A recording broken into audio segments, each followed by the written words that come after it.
தாய் வீடு ஆகஸ்ட் 2026. போர் வடுக்களும் சமூக நெருக்கீடுகளும் மனித வாழ்வின் ஆறாத காயங்கள். எழுதி வாசிப்பவர் மேர் ரெசோதா செந்தூரன். யுத்தம் முடிந்து 17 ஆண்டுகள் கடந்துவிட்டன. வெடிகுண்டுகளின் சத்தம் மௌனமாகிவிட்டது. ஆனாலும் அந்த சத்தத்தால் சிதறிப்போன ஆயிரக்கணக்கான மனிதர்களின் வாழ்க்கை இன்னும் தொடர்கதையாகவே நீள்கிறது. இலங்கையின் வடக்கு மற்றும் கிழக்கு மாகாணங்கள் நீண்டகால ஆயுத போராட்டத்தின் மையமாக இருந்ததால் அவை இன்று வெளிப்புறத்தில் வளர்ச்சி மீள்கட்டமைப்பு அடையாளங்களை கொண்டிருந்தாலும் உள்ளார்ந்த சமூக வாழ்க்கையில் இன்னும் ஆழமான காயங்களை தாங்கிக் கொண்டே இருக்கின்றன. யுத்தம் என்பது வெறுமன ஆயுத மோதல் மட்டுமல்ல, மாறாக அது ஒரு சமூகத்தின் அடையாளம். பொருளாதாரம், கல்வி, குடும்ப அமைப்பு மற்றும் மனித மனநிலைகளை முழுமையாக மாற்றும் ஒரு வரலாற்று அழுத்தமாகும். அந்த வகையில் இலங்கையின் வடக்கு கிழக்கு சமூகங்கள் அனுபவித்த பாதிப்பு ஒரு தலைமுறையை தாண்டிய தாக்கமாகவே இன்று வரை தொடர்கின்றது. போரின் நேரடி தாக்கத்தில் உயிரிழப்புகள், இடப்பெயர்வுகள், சொத்துழப்புகள் மற்றும் குடும்ப சிதைவுகள் நிகழ்ந்ததோடு மட்டுமல்லாமல் அந்த அனுபவங்கள் மனிதர்களின் உளவியல் நிலைகளில் ஆழமான பயம், துக்கம் மற்றும் நம்பிக்கையின்மையினை விதைத்துள்ளன. பல குடும்பங்களின் உள்ளார்ந்த வாழ்க்கை இன்னும் வறுமை, வேலைவாய்ப்பு பற்றாக்குறை, சமூக புறமொதுக்கல் மற்றும் மன அழுத்தம் ஆகியவற்றால் பாதிக்கப்பட்டிருக்கின்றது. குறிப்பாக பெண்கள் தலைமையிலான குடும்பங்கள் அதிகரித்துள்ள சூழலில் அவர்கள் பொருளாதார சுமையையும் சமூக பாதுகாப்பின்மையையும் ஒரே நேரத்தில் எதிர்கொள்கின்றனர். கணவர் அல்லது குடும்ப உறுப்பினரை இழந்த பல பெண்கள் தங்கள் பிள்ளைகளை வளர்க்கும் பொறுப்புடன் வாழ்வாதாரத்தையும் தாங்களே உருவாக்க வேண்டிய கட்டாயத்தில் உள்ளனர். அதேபோல் யுத்த காலத்தில் கல்வி பாதிக்கப்பட்ட ஒரு தலைமுறை இன்று வேலைவாய்ப்பு சந்தையில் போட்டியிடும் போது திறன் இடைவெளி மற்றும் வாய்ப்பு குறைபாடுகளை சந்திக்கின்றது. இதன் விளைவாக வடக்கு கிழக்கு பகுதிகளில் இளைஞர் வேலைவாய்ப்பு ஒரு முக்கிய சமூக பிரச்சனையாக தொடர்கிறது. இதனுடன் இணைந்த மற்றும் ஒரு முக்கிய பிரச்சனை மனநல பாதிப்பாகும். பலர் யுத்தத்தின் நேரடி அனுபவங்கள், வெடிப்பு சம்பவங்கள், இடப்பெயர்வுகள், உறவுகளின் இழப்பு மற்றும் பாதுகாப்பு இன்மையினை இன்று மனதுக்குள் சுமந்து வாழ்கின்றனர். யுத்தத்துக்கு பிந்திய காலத்தில் மக்களிடையே நம்பிக்கையை மீண்டும் கட்டியெழுப்புவது ஒரு நீண்டகால சவாலாகவே உள்ளது. ஒரு சமூகத்துக்குள் கூட அனுபவ வேறுபாடுகள், சந்தேகங்கள் மற்றும் சமூக பிரிவுகள் இன்னும் முழுமையாக மறைந்துவிடவில்லை. இதனால் சமூக ஒற்றுமை என்பது இயல்பாக உருவான நிலை அல்லாமல் தொடர்ந்து வளர்க்க வேண்டிய ஒரு செயல்முறையாக மாறியுள்ளது. மேலும் நிலம் மற்றும் வீடுகளின் மீள் பங்கீடு, இடம்பெயர்ந்தவர்களின் மீள்குடியேற்றம் மற்றும் அடிப்படை வசதிகளின் சம விநியோகம் போன்ற பிரச்சினைகள் சமூக நெருக்கீடுகளை அதிகரிக்கும் காரணிகளாக உள்ளன. எனினும் இந்த சவால்களுக்கிடையே கல்வி வளர்ச்சி, அரசாங்க மற்றும் அரசியலற்ற அமைப்புகளின் மீளமைப்பு திட்டங்கள் மற்றும் இளைஞர்களின் புதிய சிந்தனை மாற்றங்கள் எதிர்காலத்திற்கு நம்பிக்கையை கொடுக்கின்றன.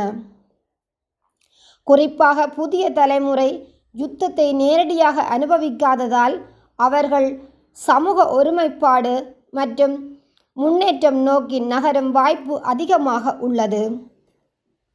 யுத்தத்தின் வடுக்களும் சமூக நெருக்கீடுகளும் இன்னும் ஆழமாக புரிந்து கொள்ள வேண்டிய ஒரு முக்கிய அம்சம் அதன் தலைமுறை மாற்ற தாக்கமாகும். யுத்தத்தை நேரடியாக அனுபவித்த தலைமுறை மற்றும் அதன்பின் பிறந்த தலைமுறை ஆகியவற்றுக்கு இடையில் ஒரு மறைமுகமான உளவியல் இடைவெளி உருவாகியுள்ளது. முதன்மை தலைமுறை இழப்பு, பயம், இடப்பெயர்வு மற்றும் உயிர் பாதுகாப்பு குறித்த அனுபவங்களால் வடிவமைக்கப்பட்ட நிலையில் அதற்கு பிந்திய தலைமுறை அந்த அனுபவங்களின் கதைகளால், குடும்ப நினைவுகளால் மற்றும் சமூக சூழலின் மௌன அழுத்தங்களால் வளர்கிறது. இதன் விளைவாக யுத்தம் முடிந்த பிறகும் கூட அது ஒரு நினைவு கலாசாரமாக சமூகத்தில் நிலைத்து நிற்கின்றது. குறிப்பாக கல்வி அமைப்புகளில் இதன் தாக்கம் மறைமுகமாக வெளிப்படுகின்றது. மாணவர்களின் கற்றல் வாய்ப்புகள் அதிகரித்திருந்தாலும் அவர்களின் குடும்ப பின்னணி மற்றும் சமூக பொருளாதார நிலை அவர்களின் கல்வி வெற்றியில் குறிப்பிடத்தக்க தாக்கத்தை ஏற்படுத்துகின்றது. அதே நேரத்தில் அரசியல் மற்றும் நிர்வாக கட்டமைப்புகளில் ஏற்பட்ட மாற்றங்கள் மக்களின் அன்றாட வாழ்க்கையில் முழுமையான நம்பிக்கையை உருவாக்க முடியாமல் திணறுகின்றன.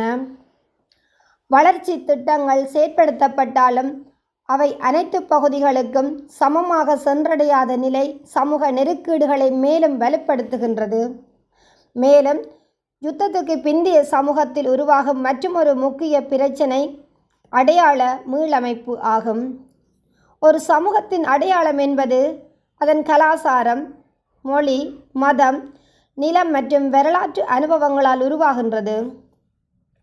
ஆனால் நீண்டகால மோதலின் பின்னர் அந்த அடையாளம் பல அடுக்குகளில் சிதறிவிடுகிறது. இடம்பெயர்ந்த மக்கள் தங்கள் சொந்த நிலங்களுக்கு திரும்பினாலும் அந்த இடங்கள் பழைய வாழ்க்கை வடிவத்தை முழுமையாக மீண்டும் வழங்க முடியாமல் போகின்றன. இதனால் நாம் யார், எங்கு நமக்கு உரிமை, எதிர்காலம் எப்படியானதாக இருக்கும் போன்ற அடையாள கேள்விகள் சமூக மனநிலைகளில் தொடர்ந்து எழுகின்றன. இந்த கேள்விகள் வெளிப்படையாக பேசப்படாவிட்டாலும் அவை சமூக உறவுகளில் ஒரு மறைமுகமாக அழுத்தமாக செயற்பட்டு வருகின்றன. இதனுடன் இணைந்த ஊடகங்கள் மற்றும் பொது சொற்பொழிவுகள் யுத்தத்தை எவ்வாறு நினைவு கூர்கின்றன என்பதும் சமூக மனநிலையை வடிவமைக்கின்றது. சிலர் யுத்தத்தை வளர்ச்சிக்கான கடந்த காலமாக காண, சிலர் அதை இன்னும் திறக்கப்படாத காயமாக காண்கின்றார்கள். இந்த இரு பார்வைகளுக்கு இடையிலான வேறுபாடு சமூக ஒருமைப்பாட்டை மெதுவாக பாதிக்கின்றது. அதேபோல் பெண்களின் சமூக பங்களிப்பு இந்த யுத்தத்துக்கு பிந்தைய சூழலில் குறிப்பிடத்தக்க மாற்றத்தை சந்தித்துள்ளது. பெண்கள் பலர் குடும்பத் தலைவர்களாக மாறியதோடு மட்டுமல்லாமல் சமூக மற்றும் பொருளாதார துறைகளிலும் முன்னணியில் நிற்க தொடங்கியுள்ளனர். ஆனால் இந்த மாற்றம் அவர்களுக்கு கூடுதல் சுமையையும் ஏற்படுத்தியுள்ளது. பாதுகாப்பு இல்லாத சூழல், குறைந்த வருமான வாய்ப்புகள் மற்றும் சமூக அங்கீகாரத்தின் குறைபாடு ஆகியவை அவர்களின் வாழ்க்கையை மேலும் சிக்கலாக்குகின்றன. இதே நேரத்தில் இளைஞர்கள் ஒருபுறம் புதிய தொழில்நுட்பம், கல்வி மற்றும் உலகளாவிய வாய்ப்புகளை நோக்கி நகர்ந்தாலும் மற்றொரு புறம் வேலைவாய்ப்பு பற்றாக்குறை மற்றும் சமூக எதிர்பார்ப்புகள் அவர்களை மன அழுத்தத்துக்குள் தள்ளுகின்றன. இவ்வாறு பல அடுக்குகளில் உருவாகும் சமூக நெருக்கீடுகள் ஒரே காரணத்தால் அல்லாமல் பல வரலாற்று, பொருளாதார மற்றும் உளவியல் காரணிகளின் சேர்க்கையாகவே உருவாகுகின்றன. இதனால் யுத்தத்தின் தாக்கம் என்பது கடந்த கால நிகழ்வாக இல்லாமல் தற்போதைய சமூக கட்டமைப்பில் தொடர்ந்து செயற்படும் ஒரு நிலையாகவே உள்ளது. யுத்தத்துக்கு பிந்தைய சமூகத்தில் பொருளாதார நெருக்கடி மற்றும் வேலைவாய்ப்பு பிரச்சினைகள் ஒரு அடிப்படை அமைப்பு சவாலாகவே தொடர்கின்றன. வெளிப்படையாக வளர்ச்சி திட்டங்கள், கட்டமைப்பு மீளமைப்பு மற்றும் அரசாங்க உதவி திட்டங்கள் செயற்படுத்தப்பட்டாலும் அவை சமூகத்தின் எல்லா அடுக்குகளுக்கும் சமமாக சென்றடையவில்லை என்பது முக்கிய குற்றச்சாட்டாக உள்ளது. குறிப்பாக கிராமப்புற மற்றும் யுத்தத்தால் மிக அதிகமாக பாதிக்கப்பட்ட பகுதிகளில் பல குடும்பங்கள் இன்னும் அடிப்படை வசதிகள் இல்லாத நிலையில் வாழ்கின்றன.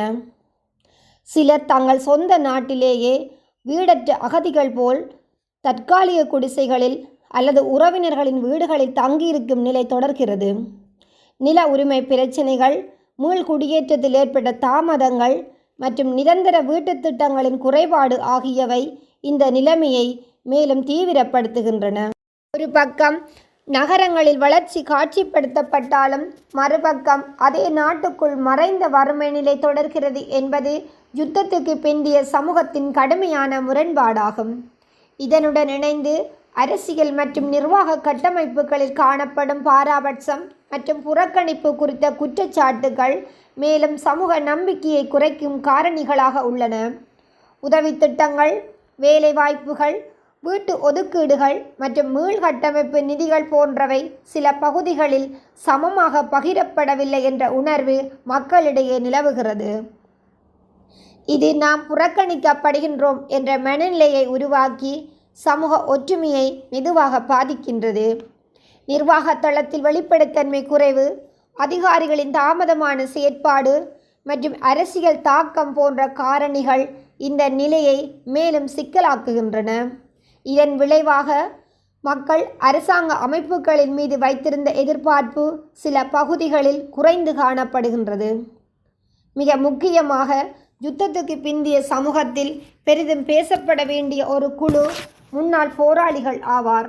அவர்கள் கடந்த காலத்தில் ஆயுத மோதலின் ஒரு பகுதியாக இருந்தவர்கள் மட்டுமல்ல, இன்று அவர்களை சமூகத்தில் மீள் சேர்க்கை செய்ய முயற்சிக்கும் மனிதர்களாக உள்ளனர். ஆனால் அவர்களின் தற்போதைய வாழ்க்கை சவால்கள் நிறைந்தது. வேலைவாய்ப்பு குறைபாடு, சமூக ஏற்றுக்கொள்ளல் பிரச்சினைகள், மனநல அழுத்தங்கள் மற்றும் அடையாள சிக்கல்கள் ஆகியவை அவர்களின் அன்றாட வாழ்க்கையை பாதிக்கின்றன. சிலர் சமூகத்தில் முழுமையாக இணைந்தாலும் பலர் இன்னும் கடந்த காலத்தின் அடையாளம் என்ற குறிச்சொல்லுடன் வாழ வேண்டிய நிலை உள்ளது. இது அவர்களின் சமூக முன்னேற்றத்தையும் பொருளாதார நிலைத்தன்மையையும் நேரடியாக பாதிக்கின்றது. மேலும் உளவியல் ரீதியாக அவர்கள் அனுபவித்த போர்க்கால சூழ்நிலைகள், திடீர் வன்முறைகள், அனுபவங்கள் மற்றும் இழப்புகள் ஆகியவை நீண்ட கால மன அழுத்தமாக வெளிப்படுகின்றன. இதற்கிடையில் சமூகத்தில் மறைமுக பாகுபாடு என்பதும் ஒரு முக்கிய பிரச்சனையாக உருவெடுத்துள்ளது. இது வெளிப்படையான எதிர்ப்பாக இல்லாமல் வேலைவாய்ப்பு, சமூக தொடர்புகள் மற்றும் நிர்வாக அணுகுமுறைகளில் நுட்பமாக வெளிப்படுகிறது. இதனால் முன்னாள் போராளிகள் மட்டுமன்றி போரினால் பாதிக்கப்பட்ட பல குடும்பங்களும் சமூகத்தில் தங்களை முழுமையாக நிலைநிறுத்தி கொள்ள முடியாத சூழலுக்கு தள்ளப்படுகின்றனர். அதே வேளையில் மறுவாழ்வு மற்றும் சமூக சேவை திட்டங்கள் சில நேரங்களில் அரசியல் அல்லது நிர்வாக உரிமைகளின் அடிப்படையில் செயற்படுவதால் அவை உண்மையான தேவைகளை பூர்த்தி செய்வதில்லை. இவ்வாறு பொருளாதார நெருக்கடி, வீட்டு வசதி குறைபாடுகள், நிர்வாக பாராபட்சங்கள் மற்றும் முன்னாள் போராளிகளை மீண்டும் சமூகத்தோடு இணைப்பதில் உள்ள சவால்கள் அனைத்தும் சேர்ந்து போருக்கு பிந்திய சமூகத்தை சிக்கலான சமூக பொருளாதார சூழலுக்குள் தள்ளுகின்றன. இந்நிலை கடந்த கால போரின் வடுவாக மட்டுமன்றி நிகழ்கால நிர்வாக, சமூக மற்றும் பொருளாதார அமைப்புகளில் உள்ள பலவீனங்களையும் வெளிப்படுத்தும் தொடர் சமூக சவாலாகவும் உருவெடுத்துள்ளது. போரினால் பாதிக்கப்பட்ட மக்களின் மனக்காயங்கள், அச்சம் மற்றும் துயர நினைவுகளாக மாறி அவர்களின் அன்றாட வாழ்க்கையை பெரிதும் பாதிக்கின்றன. இருப்பினும் சமூகத்தின் நிலவும் தயக்கம் மற்றும் போதிய உளவியல் சிகிச்சை வசதிகள் இன்மையால் பலர் இத்துயரை அமைதியாகவே சுமக்கின்றனர். தனிநபரின் இந்த மன அழுத்தம் குடும்பத்தையும் பாதித்து பெற்றோரின் அச்சம் மற்றும் அமைதியின்மை வழியாக நேரடியாக போரை கண்டிடாத அடுத்த தலைமுறைக்கும் கடத்தப்படுகிறது.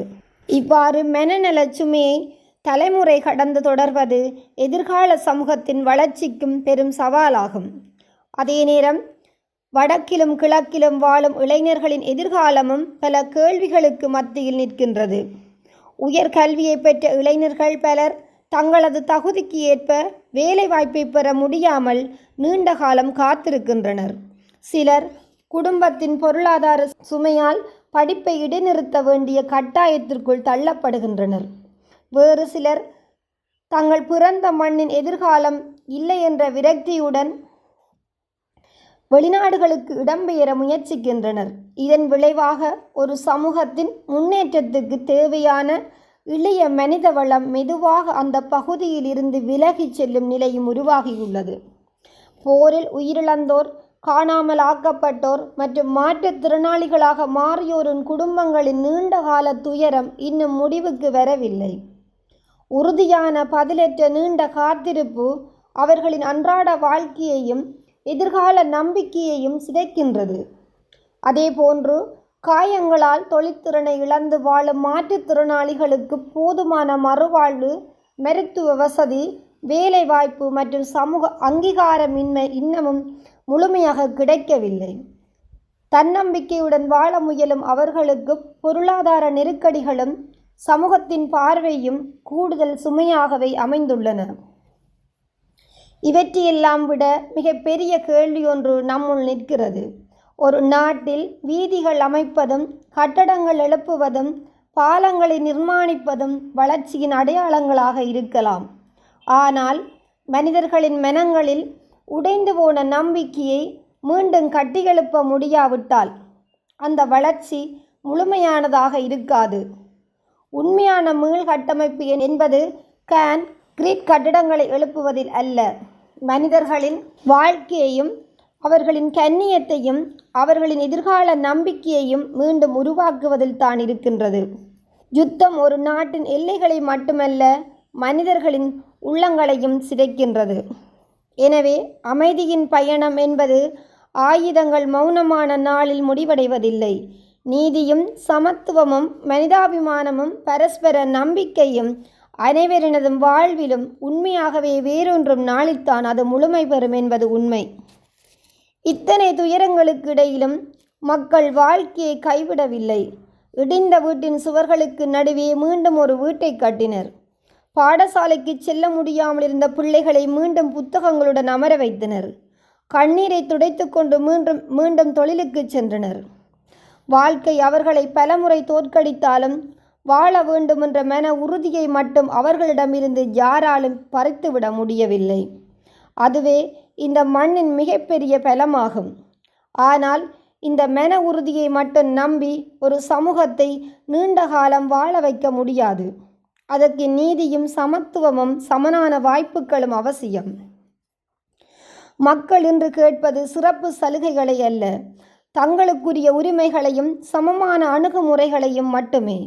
எந்த மாவட்டத்தில் வாழ்கிறார்கள், எந்த மொழி பேசுகிறார்கள், எந்த இனத்தை சேர்ந்தவர்கள் என்பதற்காக வாய்ப்புகளில் வேறுபாடு ஏற்படக்கூடாது என்பதே மக்களின் எதிர்பார்ப்பு.